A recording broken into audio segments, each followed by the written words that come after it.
and welcome to the next edition of Chocobo Chasers. To say that the three Chocobros and Dash, Eric, and myself are thrilled would probably be an understatement right now. We are joined today by none other than Daisuke Tsuji, the ghost of Tsushima, Jin Sakai himself. In addition to starring as our favorite katana wielder, Daisuke is also credited in some incredibly profound projects such as Letters to Iwo Jima, Man in the High Castle, which is one of my personal favorites. He recently started a run in the Broadway in the epic Life of Pi, and also recently took up the mantle of Scorpion in the very recently released Mortal Kombat 1, which we actually just very recently did a review for. So Daisuke, it's awesome to have you. Hello, thanks for having me. Yeah, this is, as I mentioned kind of before we were recording, this is an absolute honor and privilege for us. Ghost of Tsushima is one of our favorite games of all time collectively, and your performance as Jin is a huge part of that.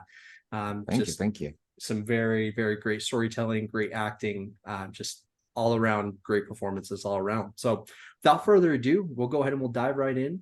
So you built a really strong bond with fellow co-star Earl T. Kim, who we had on our show right around the time of the game's anniversary. So would you say that it's normal on projects like this to be able to match up with somebody like that? And then you have a friendship that ends up lasting well past the project. Right. Yeah, no, it's not normal. I think for Ghost it helped that usually, when you're doing voiceovers, you're just in a booth by yourself. But with Ghost, it was very different because, we got to do the mocap stuff, but a lot of even in the booth, basically we call it, I think, the class B, basically like, the secondary scenes, it's still scenes. So they wanted to, the actors to be in the booth together, acting and reacting off of each other. So I got to work with a lot of the amazing Asian American voiceover actors. And we just did the scene in the booth, and we have the camera in front of us and like cords. We have all these cords, for sound and the camera. So it was very hard. It was like a lot of challenges around it. But yeah, we bonded over that. But Earl was special because I mean, you talk to him. He's a special He's guy. Just the best guy. Yeah. Yeah, he's just so warm. And so I remember like even like the first time, I think it was the first or second time in the booth together, I was just like, I'm gonna hug you. And then I just hugged him. And it was so warm. Yeah, and he's that kind of guy. And I think about, well, with the games, what's different is that there's like a long life after something comes out, Right. Somebody picks it up and like, goes through the journey fresh. And with Ghost, it was my first big game, and I streamed it, and that's when Earl and I found each other. We started streaming together, and that's how we kind of became best friends. That's awesome.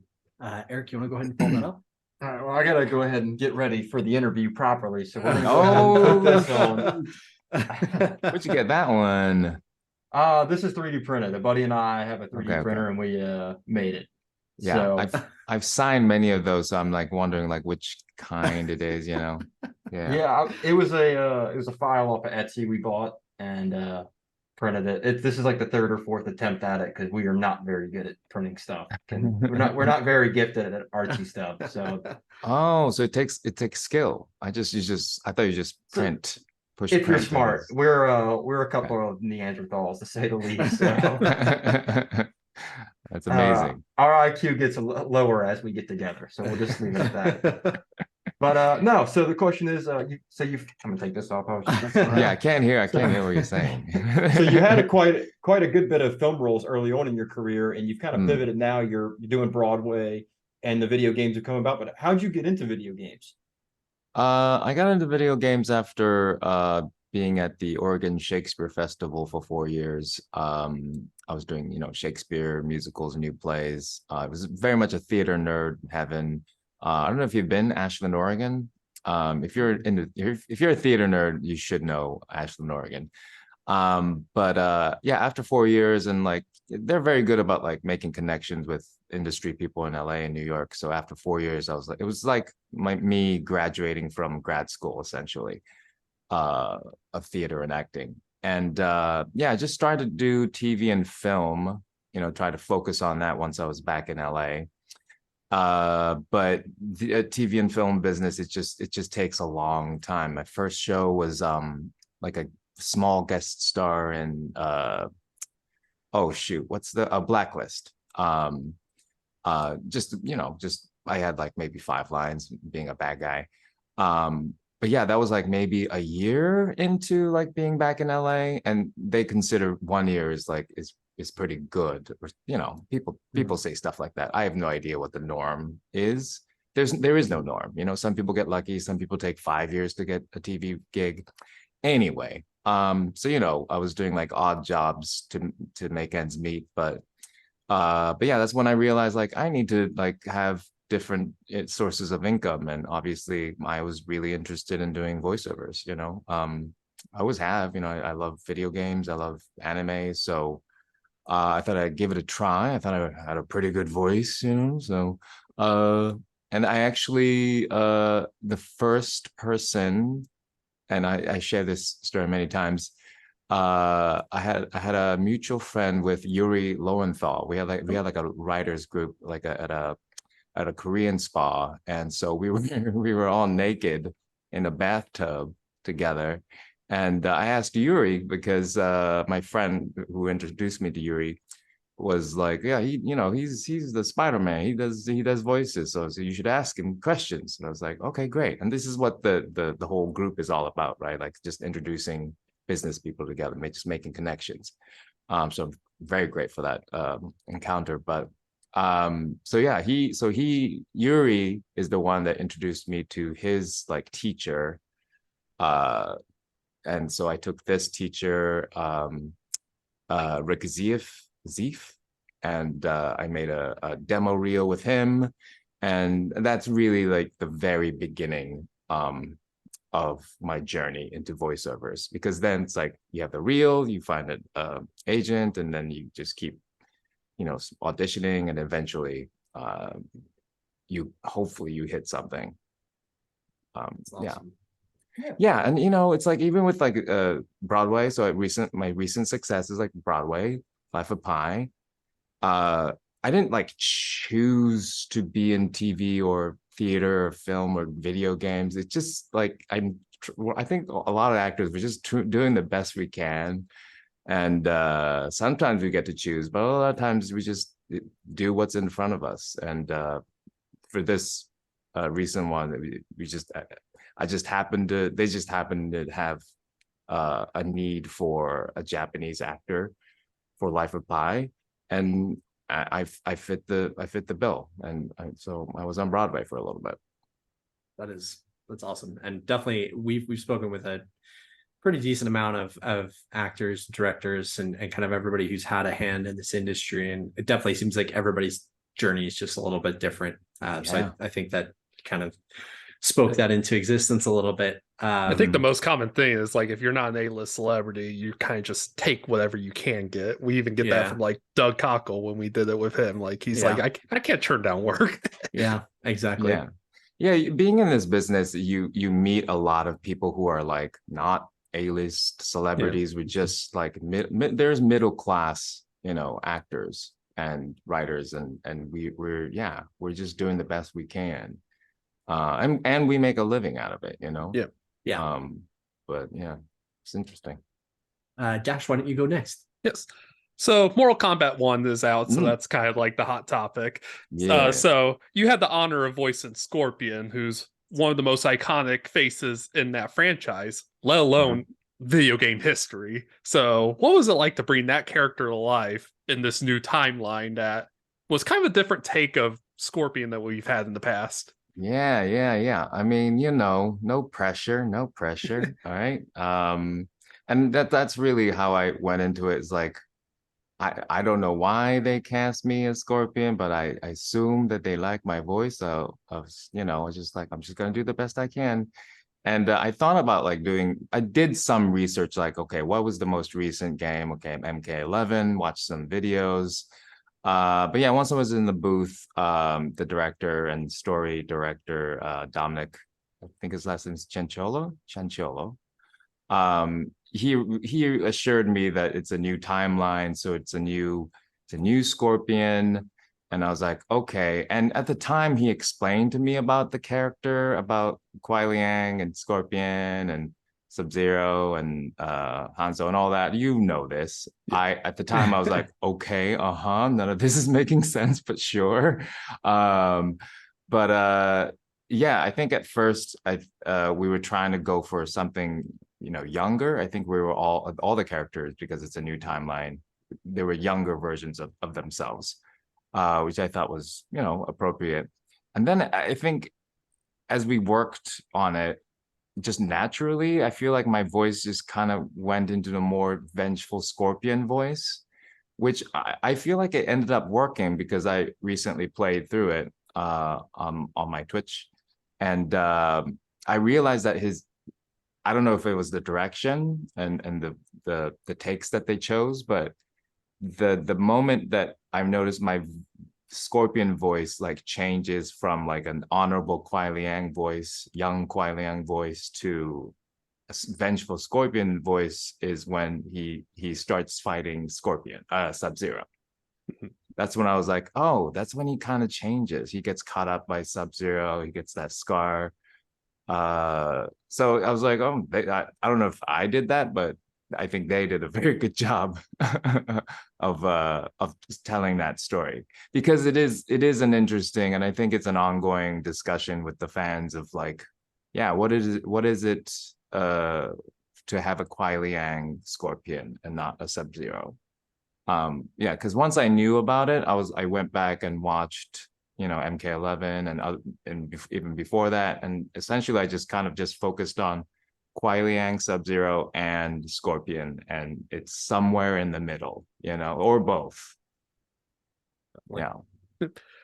So you didn't really play the Mortal Kombat games before then? I played Mortal Kombat 2 on Game Gear when I was a kid. So being a gamer, how was it to get a role like Scorpion? It's surreal, it's like I didn't know what I was getting into. Well, I guess I did, but you just never know. With Ghost, I was like, they just told me I was the lead. It was like, that's cool. Then I worked on it. It's like, well, this is cool. And then the game came out. I was like, oh, I didn't know it was this cool. But with Mortal Kombat, yeah, it's like, yeah, I can't put that kind of pressure on me. It's like, also like I did record the classic line of like, get over here and all Get that. over here. Get over here. I was gonna ask if you did that. Yeah. Well, I did, and I did the best I can, but playing it, I was like, I'm pretty sure they didn't go with my take. But it's interesting, because when I did it, I tried to make it as close to the thing as possible.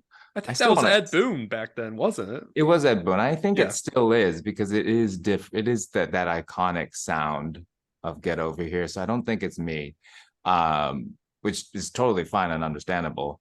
But I would like a recording of me. Yeah. saying that I'd be interested to hear the difference if there is one out there. Yeah. But yeah, like, with these jobs, like, you really have to trust the director. And yeah, if they said, okay, that was good, then I just have to keep going, and not stress too much about it. Because yeah, with that line too, like, get over here. I'm glad that they can always use the Ed Boon version, so I'm glad that they have that, because yeah, what if I don't nail it? What if what if they're like relying on me to say that line and I can't deliver? But yeah, I don't think that was the case. Well, Yeah. I love the performance as the resident Scorpion main here. Yeah. Oh yeah. I'm also, I'm supposed I have to, right? For that last chapter, I chose Scorpion as the one to play through. Yeah, obviously. me too. Yeah, you kind of have to. I kind of have to. I'm obligated.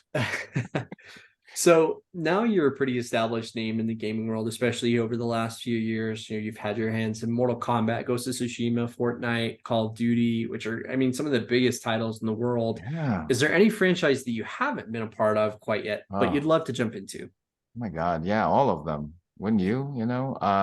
nothing against Xbox, much respect for them, but I don't own one. I just have a PlayStation. So I just say all the PlayStation exclusive ones because I play all of those. Spider-Man, God of War, Horizon. I want to be in a Star Wars for sure, somewhere. They make a bunch of them.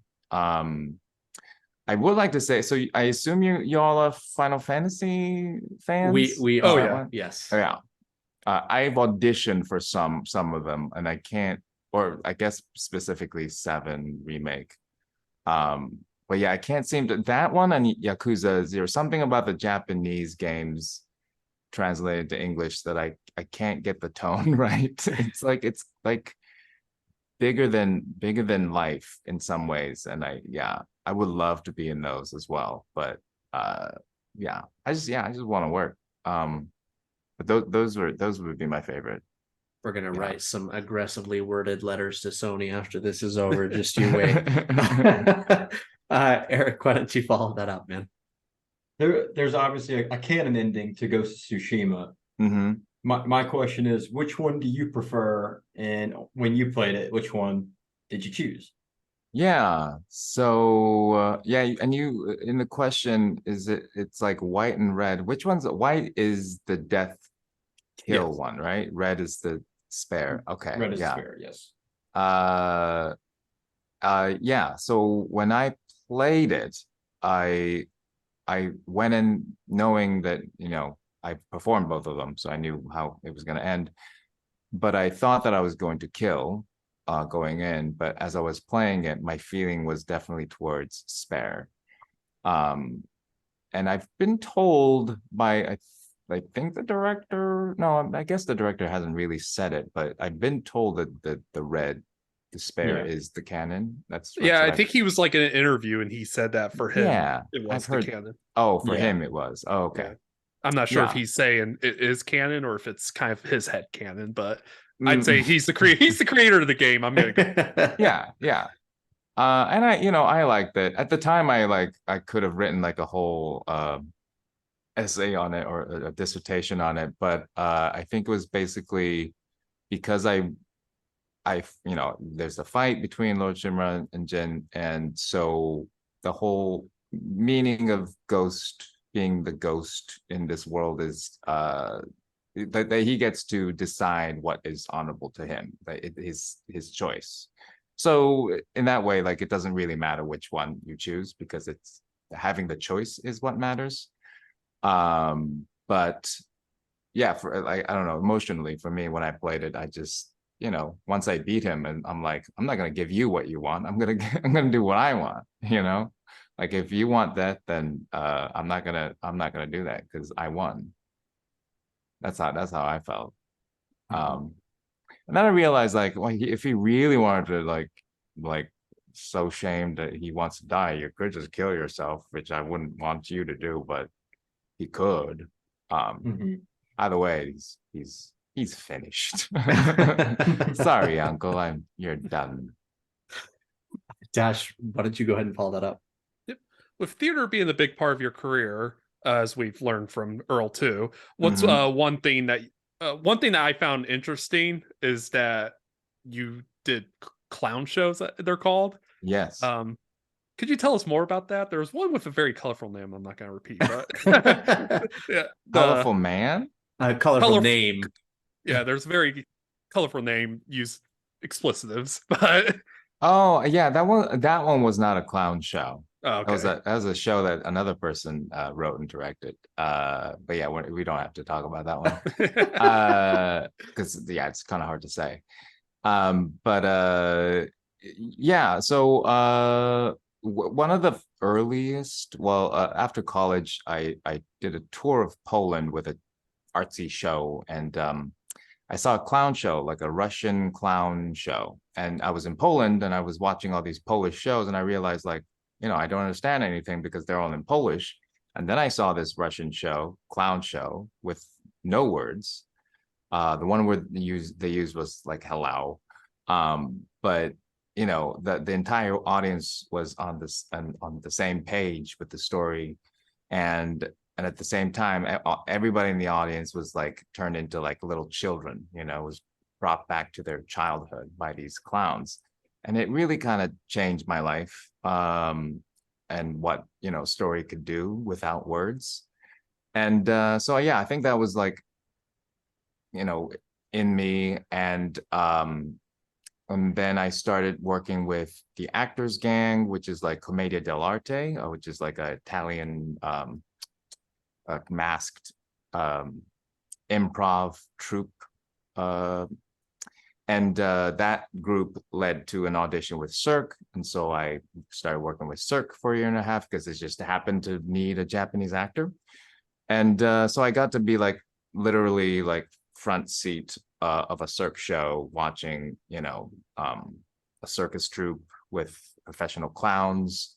And yeah, after doing a year and a half of that and came back to LA, I realized like I really want to do my own, well, I really want to learn how to do clowning. And so I thought the best way to do that is just to make my own clown show with clown bits. And then I would do the show and I would learn how better to do that. And so, yeah, that's how I started doing that. And the first show was called Death and Giggles, and it was about death.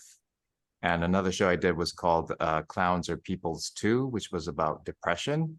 So both these times I feel like the subject matter is something that's very dark, and I try to find the humor in some things in a place that's very dark. Yeah, so yeah, that's a big part of who I am. And I think, eventually I think it translated to me doing better in like mocap stuff, I think it informed that work as well. Yeah, that's my passion with clown. And It's very interesting. Yeah, it really is. And it's actually kind of a perfect segue, because I know Eric actually had a question regarding mocap. So Yeah. So what's really the difference between doing like a major project for Sony, doing mocap, and the actual acting, as opposed to just applying voices? Like, what's your process? Is there a huge difference for you, or do you just kind of go in and just do it like you would any other thing? The difference between mocap and voiceover stuff, or just like acting stuff? Like your process for doing it, I guess. Like, how do you like get into that mode for it? I'd say it's very similar with a mocap, with like theater and stuff. Theater and mocap is kind of similar. I like to think that mocap is like the best of both theater and on-camera acting, because the camera's there, but also, you have to make a world out of, imaginary settings. Like props are not like actual props. Costumes are just your, suits, body suits. So yeah, you just have to, yeah, it's very similar. I think you just learn your lines, know what you have to do in the scene, and you just try to execute. Try to be as prepared as best as you can. I don't know how it is with other, because I guess I work with like I did what's that show, Love, Death and Robots on Netflix. That was also mocap. I think both of the times there was rehearsal involved, which it's not always the case with TV and film. TV and film, you just show up and we rehearse on set that day and then we shoot. With mocap, I think usually there's like a rehearsal day and then the next day we shoot, which I think really, really helps. Because then you just iron out the kinks and make sure we know what we want to do. Yeah. Awesome. Great. Dash coming in with our final question. So we know that Ghost of Tsushima is getting a movie adaptation. So hypothetically, if you were going to be cast in this movie as any role besides Jin, right, what role would you like to do? Yeah, I'm definitely not going to play Jin for sure. I have some options. I would say Ryuzo's exciting. I would love to play Kenji, but I don't think that anybody sees me as a comedic relief. Taka would be a great role. But I think just casting wise, I think it would be really interesting if there was a scene with Kazumasa, the father. That would be ironic or appropriate maybe if I'm the father and I'm talking to Kind of the like what movie. they did with The Last of Us with Ashley giving birth to Ellie in the show. Right. Oh, I didn't know that. Oh, Yeah. did I spoil that? Oh, sorry. I mean, I should have watched it already. Yeah. Spoiler alert. I started Yeah. watching that and I didn't. Yeah, I got to Troy Baker and yeah, and then I was like, I already know what happened, so I think I stopped watching. Damn. Okay, I should have. No. Wow. Yeah, but I mean, it'd be very similar to that kind of Yeah. like, Ashley brought Ellie to life in the video game. So what better way than, Oh, Yeah. yeah. Oh, that's great. Oh, so something like that. But also like I'd be happy with. It'd be kind of funny if it was Lord Itachi too. I just die the very first first 5 seconds. That'd be kind of funny too. But I don't know. I'd be okay with a cameo. you definitely deserve one at the very Yeah. least. Yeah. I think I hope Sony's pretty good about getting their voice actors actual roles in their productions now. At least the leads. So yeah, I'm hoping to get that call sometime, but they haven't. I don't know anything yet. It's It'd be And- under NDA yeah, anyways. If the, there the was. joyous life Yeah, of an actor. I guess so. Yeah, yeah. Well, Daisuke, I want to speak for all of us when I say thank you so much for coming on here. This has been so cool getting to talk Oh. with you about Ghost of Tsushima, Mortal Kombat, and Yeah. and really just your career. We also wanted to give you a chance to kind of shout out. Is there any projects or anything that you wanted any of our fans to kind of be on the lookout for? Something to just kind of keep their eyes out. Yeah. Well, I'm on Twitch if anybody cares to watch me on Twitch. It's DICEK2G, so it's Daisuke2G. Otherwise, I'm doing New York Comic Con for just one day, October 13th. That's a Friday the 13th, so that's exciting. And then I come back, and I believe October 19th, I'm doing a Mortal Kombat 1 Q&A / signing stream with other Mortal Kombat 1 actors, I think. So yeah, that's at 7 p.m. Eastern time. So that's what I'm doing. I'm also working on a Romeo and Juliet podcast on Play On Podcast. If you're into podcasts and Shakespeare. So it's like you're performing the play on the podcast. Yes, I play one of the characters. Oh, I that's play awesome. I play the two angry fathers. Both of them? Romeo. Okay. Of Romeo's dad and Juliet's dad. Yeah, That's awesome. yeah, and it's fun. Well, awesome. We will be sure to go ahead and link your socials as well so that everybody can make sure to be following you and, Sure. be watching out for when those new things do go ahead and come out. Again, we want to thank you so much for joining us, and we'll catch everybody next time. Thanks so much. Thank you. Thank you.